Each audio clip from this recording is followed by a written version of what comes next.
Is it possible to understand what someone is thinking or feeling without them saying it out loud? Carl Jung, one of the most influential psychologists in history, dedicated his life to exploring the mysteries of the human mind. In this video, you will learn how his theories on archetypes, the collective unconscious, and nonverbal communication can help you interpret the hidden signals that reveal people's thoughts and emotions. Discover the keys to developing your intuition and connecting more deeply with others. Get ready to see the world through new eyes. The collective unconscious is perhaps the most intriguing concept in Jungian psychology. Unlike the personal unconscious, which is based on the individual experiences of each person, the collective unconscious is a shared reservoir that contains images, myths, and symbols that have been part of the human experience since time immemorial. Jung described this psychic space as a network of universal patterns that underlie all cultures and civilizations. Why is this relevant for understanding others? Because many of the emotional reactions and behaviors we observe are not completely conscious or individual, but are anchored in this universal repertory. For example, emotions like the fear of abandonment or the desire to belong are not simple learned responses, but are deeply connected to our collective roots as social beings. A fascinating aspect of the collective unconscious is the symbols that emerge in dreams, artistic expressions, and even everyday language. If someone talks about feeling trapped in a maze or adrift, these images are not just poetic metaphors, but manifestations of their connection to these collective patterns. The maze, for example, is a universal symbol of the inner search, the entanglement with chaos, and the eventual exit towards self-knowledge. On the other hand, the collective unconscious is also reflected in rituals and traditions. People who participate in ceremonies, even if they are not religious, often feel deeply connected because they are accessing shared meaning. An example could be how we celebrate important transitions, like weddings or funerals, where we find comfort in symbols that transcend the personal. If you understand these dynamics, you can better interpret people's motivations and how their behaviors are anchored in something much greater than their individual experience. One crucial detail is that the collective unconscious is not static. While symbols and archetypes are universal, their interpretation changes depending on the cultural and personal context. For example, a dream about water can mean purification or danger, depending on the individual's relationship with the symbol. Thus, reading someone is not just about understanding general patterns, but also about how they manifest uniquely in their life. Observing the symbolic language a person uses to describe their problems can help you understand what they are seeking: comfort, transformation, or perhaps validation. Archetypes are one of the most powerful tools for deciphering the minds of others.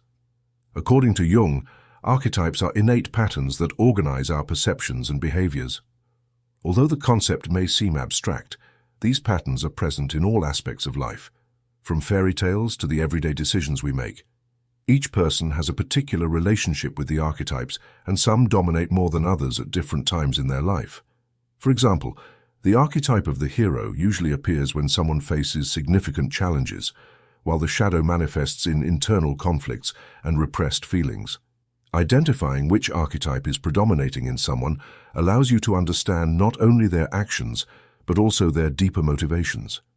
The archetype of the sage, for instance, is common in people who seek knowledge and truth, but it can also generate isolation, as these people tend to prioritize understanding over emotional relationships. If you know someone who always seeks philosophical or scientific answers to their problems, they are likely guided by this archetype. In contrast, someone dominated by the archetype of the lover may prioritize emotional connections, though sometimes at the expense of their own autonomy. Another fascinating aspect of archetypes is how they influence our relationships. For example, if someone always assumes the role of protector in their group of friends or family, they are channeling the archetype of the mother or father. This can be a powerful resource for generating stability, but it can also cause conflicts if the person feels that others do not appreciate their care. The interesting thing is that archetypes are not fixed labels but dynamic forces that can change over time. A person can move from being a hero to a sage, or from a lover to a mother, depending on the circumstances of their life. This means that by observing changes in someone's behavior, you can learn a lot about the stages of their personal development. For example, if someone who previously avoided conflict now faces it directly, they may be embracing aspects of their warrior archetype. To read archetypes in action, observe the stories people tell about themselves. If someone constantly describes themselves as a fighter or survivor, you can infer they are channeling an archetype of resilience. On the other hand, someone who talks about losing themselves to find themselves may be exploring a more introspective archetype, like that of the explorer or the traveler. Archetypes also influence how people perceive the world. A person guided by the archetype of the creator will see opportunities where others see problems, while someone dominated by the archetype of the shadow may focus on the negative or the risks.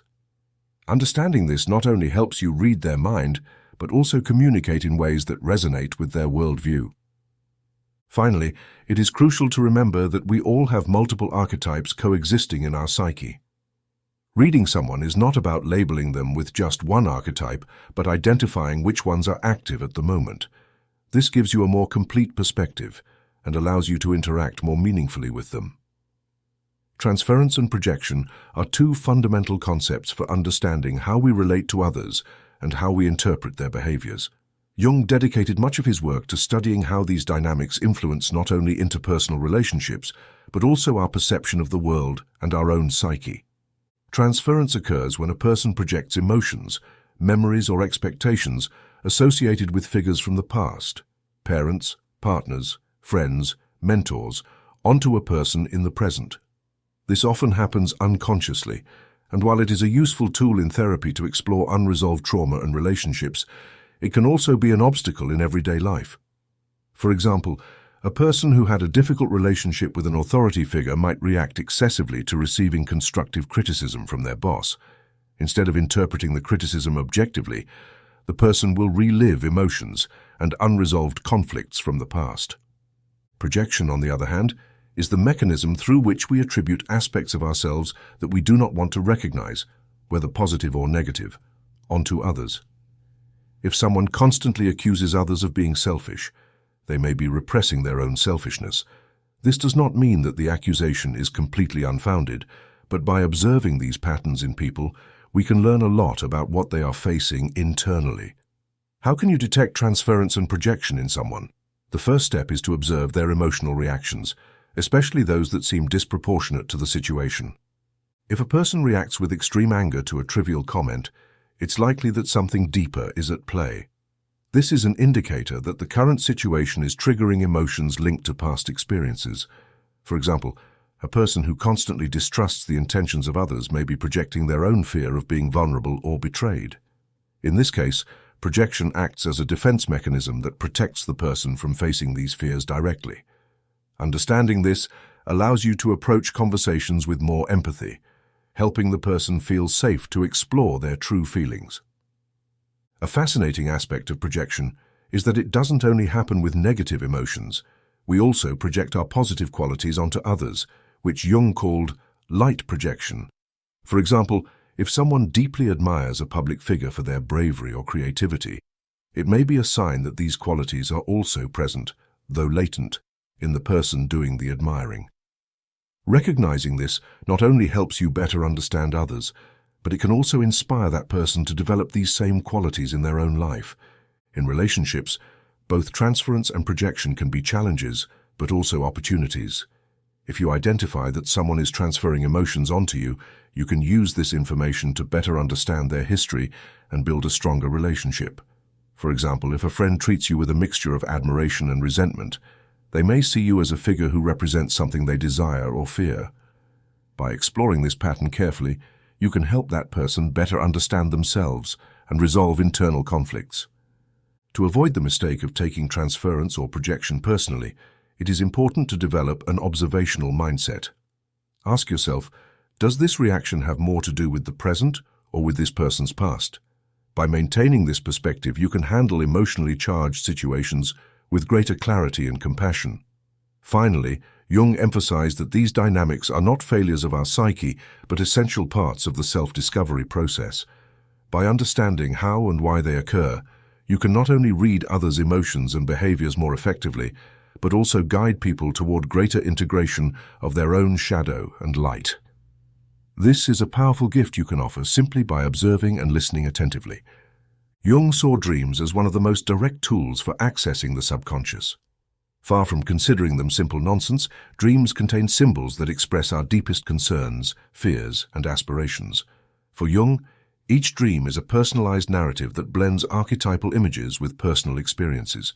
Reading someone's dreams can reveal what their conscious mind is avoiding or failing to understand.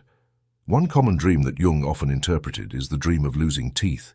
For some, this dream might symbolize a feeling of losing control, while for others, it could reflect anxiety about aging or fear of vulnerability.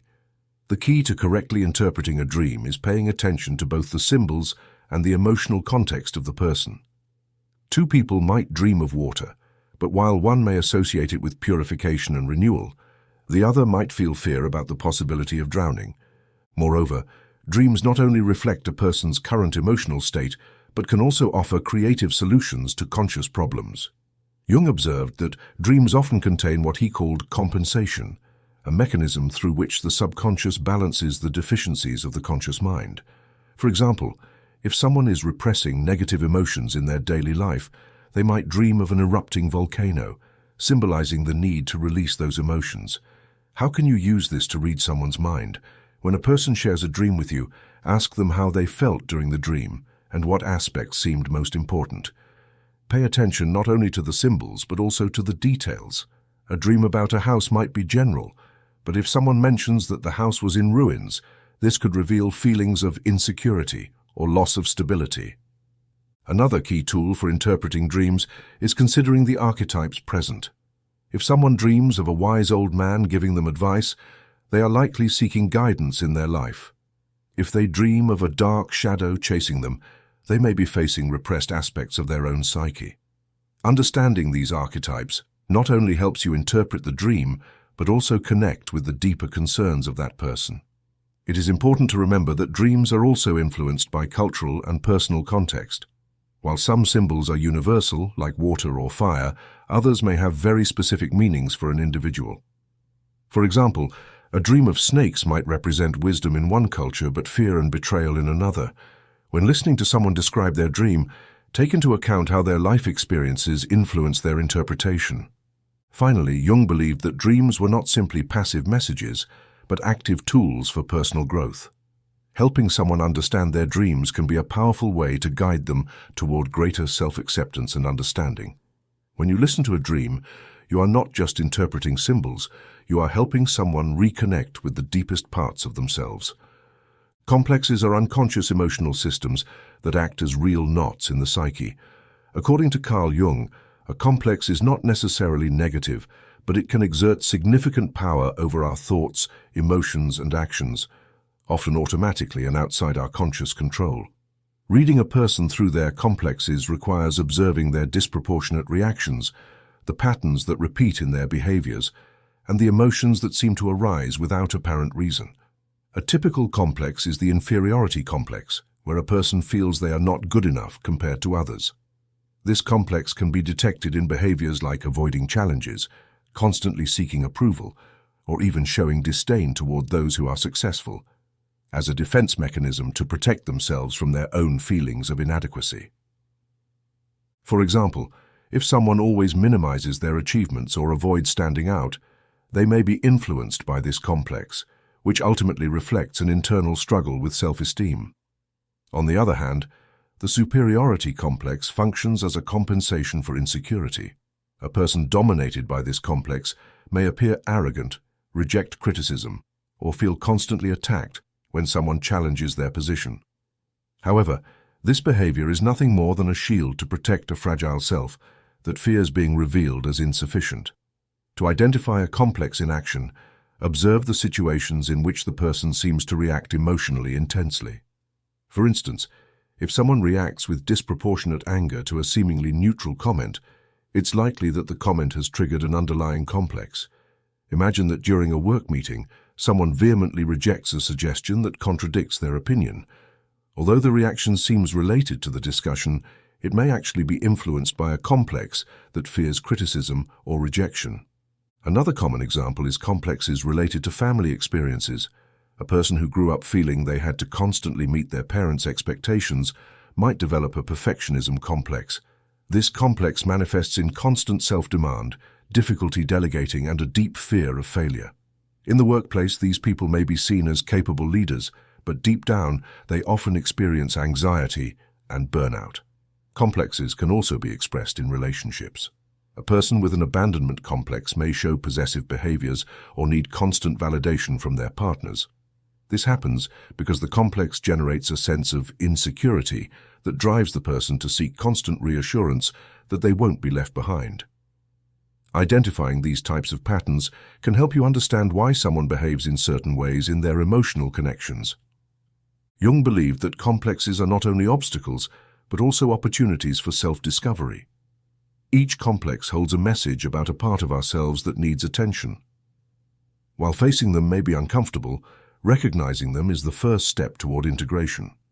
For example, a person struggling with an inferiority complex may begin to develop greater self-compassion by understanding that their tendency to avoid risks is not a flaw but a response to past emotional wounds. In the context of reading others, identifying their complexes allows you to interact with them from a place of understanding rather than judgment. If someone behaves aggressively, instead of taking it personally, you can ask yourself which complexes might be influencing their behavior. This not only reduces conflict, but also opens the door to more effective and empathetic communication. Lastly, it's important to remember that complexes are dynamic. They don't remain static over time. They evolve as we face new challenges and experiences. For example, a person who has worked through their abandonment complex may transform that fear into a strength by developing greater confidence in their relationships. This means that by observing how someone's behaviors change, you can also learn a great deal about their personal growth. In summary, complexes are more than mere barriers. They are clues to a person's emotional core. By learning to identify them and understand their impact, you can unravel deep patterns that explain why someone behaves a certain way. Furthermore, this knowledge not only helps you read others but also reflects on your own complexes and how they influence your interactions. Jung defined synchronicity as a meaningful coincidence between two or more events that are not causally connected but have a deep subjective significance. This concept challenges traditional logic, as it suggests that not everything that happens in our life is linked by direct cause and effect. There are moments when the external and internal realities seem to align mysteriously. Synchronicity is especially useful for reading people because it reveals what they are emotionally experiencing, even if they don't express it explicitly. For example, someone might tell you that they were thinking about an old friend and suddenly receive a call from that person. This seemingly casual event could reflect an unconscious need to reconnect or close an emotional chapter. Synchronicities often occur during moments of personal transformation. When someone is going through a major change, like a new job, a breakup, or the start of therapy, it is common to experience significant coincidences. These experiences can act as internal signals that guide the person toward a decision or confirm that they are on the right path. For example, someone who is uncertain about accepting a new job offer may repeatedly notice the company's name in unexpected places, which could be interpreted as a push from the unconscious to make a decision. How can you identify synchronicities in someone's life? Pay attention to the stories of coincidences they share. If someone mentions that they've been seeing a particular number, symbol, or theme repeatedly, they are likely facing a significant conflict or transition. For instance, if someone dreams repeatedly of the same animal and then sees it in a book or movie, it could reflect a message from the collective unconscious trying to grab their attention. A famous case of synchronicity occurred with Jung himself during a therapy session.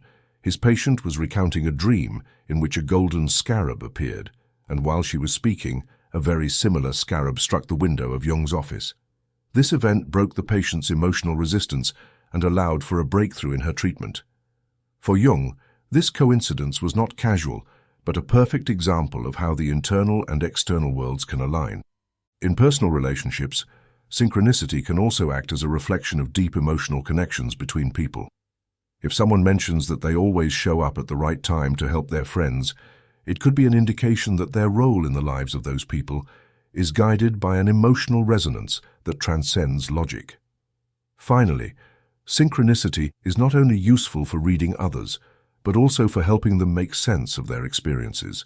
If someone shares a meaningful coincidence with you, encourage them to reflect on what that event might symbolize in their life. This process not only deepens your understanding of the person, but also provides them with a tool to connect with their intuition and internal narrative. Essentially, synchronicity is an invitation to look beyond the obvious. It's not about imposing meaning on every coincidence, but about learning to recognize when external events align with a person's internal emotions and desires. By observing these signs, you can better understand the transitions and challenges they are facing and support them in a more meaningful way. According to Carl Jung, the symbolic language of the soul is one of the most essential ways in which the psyche communicates with the conscious world. This language, made up of images, symbols, and metaphors, is not exclusive to dreams, but appears in our words, artistic expressions, behaviors, and even in slips of the tongue. Through this language, we can decipher emotions, desires, and conflicts that often remain hidden beneath the surface. Symbols are not arbitrary. They emerge from the collective unconscious, the shared repository of human experiences that Jung talked about, and also from the personal unconscious, which reflects each individual's unique experiences. For example, the symbol of fire can represent transformation in the context of a culture, but for a specific person, it could evoke a traumatic memory from their childhood. That's why understanding symbolic language requires attention to both universal meanings and individual experiences. How can you recognize this language in others? Start by observing how people describe their emotions or situations. If someone says they feel like they're under a constant storm, they're not just describing a circumstance, but their emotional state. The storm could symbolize chaos, stress, or internal struggle. Instead of taking this metaphor literally, explore how the person perceives that storm. Is it something that threatens them or something that will eventually purify them? In addition to words, symbolic language appears in people's decisions and preferences. A person who decorates their home with images of birds might be consciously or unconsciously expressing a desire for freedom or transcendence. Similarly, someone who always wears black may be revealing a connection to introspection, mystery, or even emotional protection. Every choice reflects an aspect of their inner world. Art is another powerful vehicle for symbolic language. Jung believed that works of art, whether paintings, sculptures, or music, often act as mirrors of the soul. If a person is drawn to a particular type of art or creates works with recurring themes, those patterns might offer clues about what they're processing internally. For example, a painter who frequently represents bridges may be exploring connections between separated parts of their life or seeking to overcome an internal divide. However, interpreting symbolic language is not a mechanical task. A symbol does not have a fixed meaning. It always depends on context and the individual. For example, while for some the sun may represent energy and vitality, for others it might evoke the pressure of always having to shine. That's why when reading symbolic language in others, it's essential to listen to their interpretation rather than imposing your own. One important point that Jung emphasized is that symbols don't just express, they also transform. When a person identifies a symbol that represents their struggle or desire, that symbol can act as a tool for change. For example, a woman who repeatedly dreams of a phoenix may begin to associate that symbol with her ability to be reborn after difficult moments. As she integrates that symbol into her personal narrative, she may feel a new strength to face her challenges. Symbolic language also extends to the body. Gestures, postures, and physical tensions are often expressions of symbolic emotional states. A person who constantly crosses their arms might be silently manifesting a need to protect themselves or set boundaries. On the other hand, someone who always looks down may be symbolizing their mission or insecurity. Learning to observe these nonverbal signals allows you to pick up on what words do not express.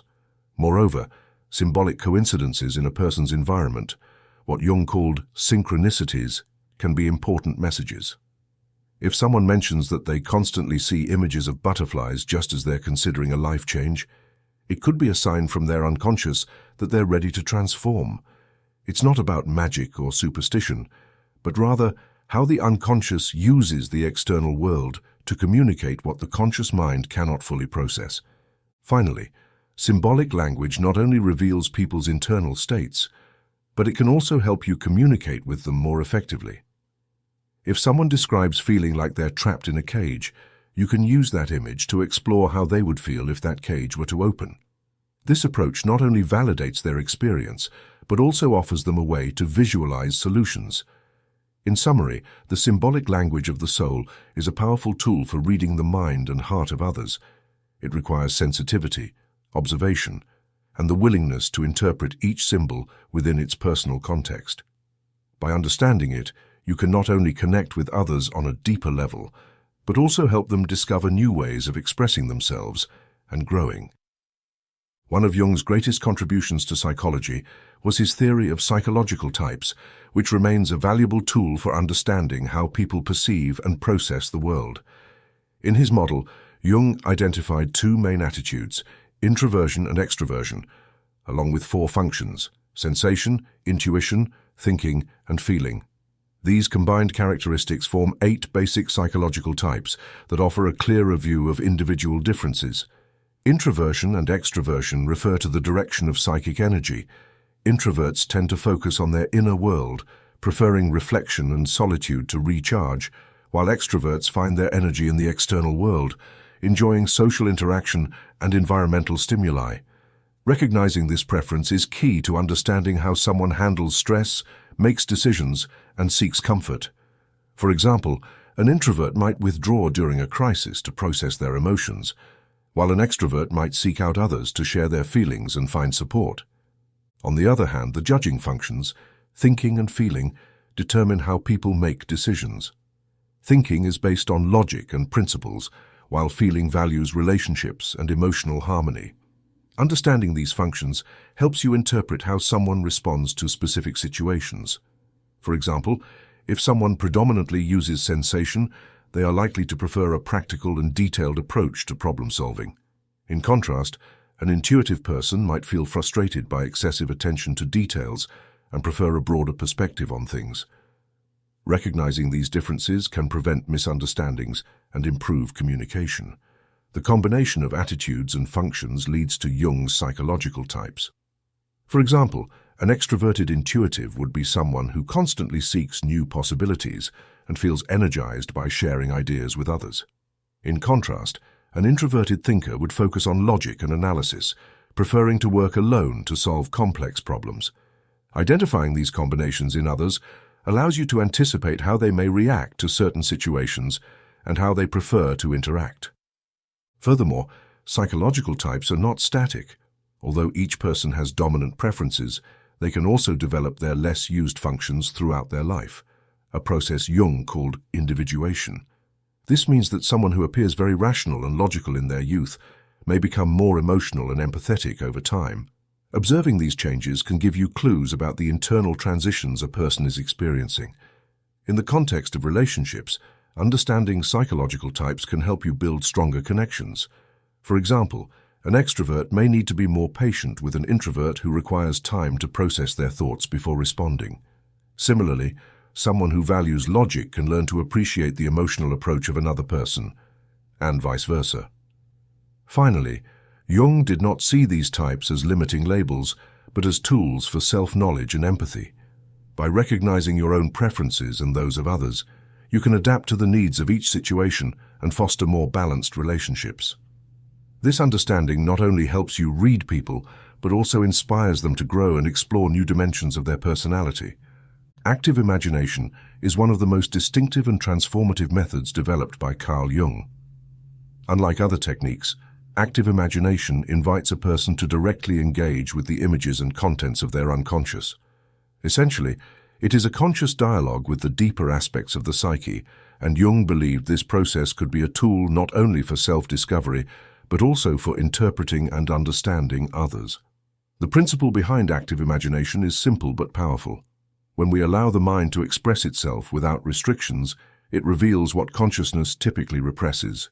This process can take many forms, such as writing, drawing, painting, or even dramatizing internal dialogues.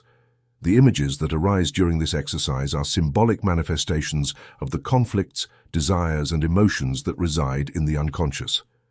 How does this relate to reading other people's minds? Although active imagination is a personal practice, observing how someone expresses their thoughts or emotions through stories, art, or even their daily narratives can give you clues about their inner world. For example, if someone tends to use images of unreachable mountains or wide open fields, they are sharing, even indirectly, the concerns and hopes that reside in their unconscious.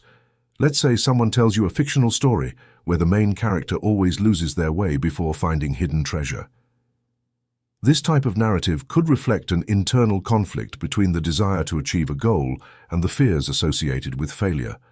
By exploring these symbolic narratives, you can help the person recognize the patterns that are affecting their conscious life. An important aspect of imagination is that it does not seek to judge or correct what arises. Instead, it is about accepting what the unconscious presents as a symbolic truth that deserves exploration. If someone feels comfortable sharing their internal images or stories with you, ask them how they feel about it. Does the mountain they describe seem unreachable or inspiring? These questions not only help you understand the person better, but also allow them to reflect on their own internal processes. Active imagination is also connected to archetypes. During this process, it is common for people to encounter figures that represent key aspects of their psyche, such as the wise one, the warrior, or the shadow. For example, a woman who repeatedly visualizes an old woman offering advice may be connecting with the archetype of the wise mother, suggesting that she is seeking guidance or acceptance in her life. Recognizing the presence of these archetypes in others' stories can help you understand the main themes guiding their behavior and decisions. In addition to images, active imagination can also manifest in emotions and physical sensations. If someone describes feeling a weight in their chest or tension in their shoulders when thinking about a problematic situation, those sensations have a symbolic meaning. The weight may represent an emotional burden, while the tension could be a sign of stress or resistance. These experiences are as revealing as the images themselves and can help you interpret how a person is dealing with their internal challenges. Another way in which active imagination can be useful for reading others is by observing how they respond to creative or spontaneous situations. For example, during a conversation, if someone tends to use very specific metaphors or analogies, those word choices are windows into their inner world. If a friend says that their life feels like a ship adrift in a dark ocean, they are sharing a symbolic vision of their emotional state. It's not just a pretty metaphor, it's an invitation to explore what that image means to them. In the therapeutic context, Jung used active imagination as a way to integrate the unconscious aspects of the psyche. However, even outside therapy, this method can be a powerful tool for improving your relationships with others. By observing how someone uses symbols, images, or stories to express themselves, you can connect with them on a deeper level. Instead of judging what they say, validate their experience and show interest in the narratives they share. Finally, it is important to remember that active imagination is not a static process. The images that arise change over time, reflecting the growth and internal transformations of the person. If someone describes that their aimless ship now has a lighthouse on the horizon, it is an indication that they are finding direction or hope. These symbolic changes are as important as real-life events and can signal significant progress. In summary, active imagination is not only a tool for exploring one's own unconscious, but also a way to read the symbolic expressions in others. By paying attention to their stories, images, and emotions, you can understand their deeper struggles and aspirations. This approach not only strengthens your connection with them, but it also offers them an opportunity to reflect and grow. Carl Jung believed that the soul and body were deeply intertwined and that physical symptoms often reflect internal conflicts or repressed emotions. This holistic approach invites us to observe not only what people say or do, but also how their bodies express what their mind and soul cannot articulate. The connection between the soul and the body is a key to understanding the hidden messages in human behavior. One of the basic principles of this connection is that the body acts as a mirror of the emotional state. For example, someone who experiences constant back pain might be carrying emotional burdens or feelings of lack of support. A person with tension in their neck and shoulders might be facing intense pressure to meet external expectations or perhaps suppressing their own needs in favor of others. To read others through this connection, it's important to pay attention to their body language. A hunched posture could indicate insecurity or an unconscious attempt to become invisible to others. In contrast, someone who constantly keeps their arms crossed might be setting an emotional barrier or trying to protect themselves from potential attacks, even if no real threats are present. These physical signals offer clues about what a person truly feels, even if they don't verbalize it. The connection between the soul and the body is vividly reflected in physical habits and patterns. For instance, someone avoiding eye contact might be grappling with feelings of shame or a fear of judgment. A person frequently touching their hair or nails could be displaying signs of anxiety or nervous tension. These subtle gestures, though seemingly minor, are outward expressions of internal emotional states that the body unconsciously reveals. Beyond gestures, health habits often provide additional clues. Persistent insomnia or chronic fatigue, for example, might signal underlying emotional stress that hasn't been consciously addressed. Insomnia may indicate a mind wrestling with unresolved emotions, while fatigue might stem from a disconnect between inner desires and external pressures. Carl Jung believed that psychosomatic illnesses were another manifestation of this connection. Recurring stomach issues might point to anxiety about processing difficult situations, while persistent throat problems could suggest repressed emotions or unspoken words. These symptoms are more than just physical. They're messages from the unconscious expressed through the body. To understand this connection in others, it's essential to approach their experiences with sensitivity and care. If someone mentions a physical symptom, like frequent headaches, avoid dismissing it as purely medical. Instead, gently ask, "Do you think this might be connected to something you've been worried about lately?" Such a question shows empathy while encouraging self-reflection on how emotions might be influencing their physical well-being. The soul-body link is also evident in how people react to touch or personal space. Someone who recoils when others get too close may be signaling a need to protect themselves emotionally, while someone who seeks frequent physical contact might be expressing a desire for comfort or reassurance. These subtle responses offer insight into their deeper emotional state. Jung saw this connection as a powerful pathway to self-awareness and healing. Helping someone recognize how their emotions manifest physically can be transformative. For example, if a person notices their shoulder tension eases after confronting their fears, they might begin to view their body as a partner in their emotional journey rather than a source of conflict. In summary, the body serves as a window into the soul. By observing how emotions surface physically, you can uncover deeper struggles and needs in others. This holistic perspective not only fosters greater empathy, but also equips you to provide meaningful support, helping others navigate their path toward well-being and self-discovery.